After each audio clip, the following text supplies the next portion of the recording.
विश्वरत्न doctor Babasaheb Ambedkar यांच्या विचारधारेवर चालणारा पक्ष रिपब्लिकन पार्टी ऑफ इंडिया हे राष्ट्रीय अध्यक्ष दीपक भाऊ निकाळजे व महाराष्ट्र राज्य कोर कमिटी व पुणे जिल्ह्याच्या वतीने आज आपण गेली 10 वर्ष झाले भीमा कोरेगाव विजयस्तंभाला मानवंदना देण्यासाठी येणाऱ्या भीमसैनिकांसाठी महा आरोग्य शिबिर, महा अन्नदान व रक्तदान शिबिर आयोजित करत असतो।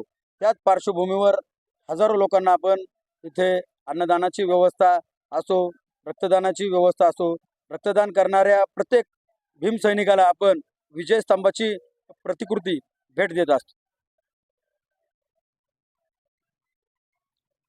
प्रत्येक वर्षी सालाबादाप्रमाणे जसं भीमा कोरेगाव येथे आपली सर्व बौद्ध अनुयायी बंधू आणि भगिनी ज्या 500 शूर वीरांनी 28,000 सैन्य कापलं आणि मग त्यांना मानवंदना देण्याकरता आपल्या जगभरातून, महाराष्ट्रातून, कानाकोपऱ्यातून अगदी गरीबातील गरीब व्यक्ती आणि सर्व समाजाची व्यक्ती येतात आणि या स्तंभाला मानवंदना करतात। त्याच धर्तीवर आज गेली 10 वर्ष रिपब्लिकन पार्टी ऑफ इंडिया राष्ट्रीय अध्यक्ष दीपकभाऊ निकाळजे साहेब यांच्या मार्गदर्शनाखाली इथे दरवर्षी आम्ही अनेक लोकोपयोगी कार्यक्रम राबवतो। त्यापैकी हे जे 2 कार्यक्रम आहे ज्यामध्ये प्रामुख्याने रक्तदान, महारक्तदान शिबिर आणि महाअन्नदान शिबिर अशा पद्धतीचे कार्यक्रम आपण घेत असतो आणि त्याच धर्तीवर आज पुन्हा आमच्या सर्व कमिटीतर्फे, पुणे जिल्हा कमिटीतर्फे हा एक मोठा कार्यक्रम घेण्यात आलेला आहे।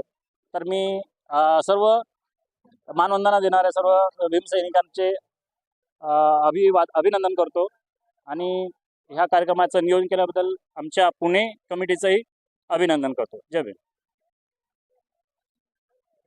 सर्व अनुयायांना जय भीम करतो।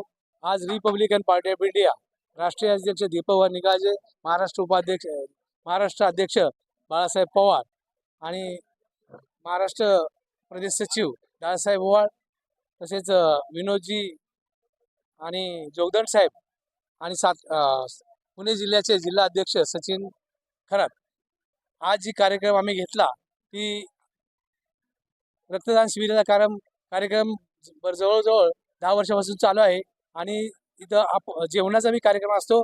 आज जेवणाचं जवळजवळ 5 ते 10,000 लोकांचं जेवण इथं घालतो आम्ही।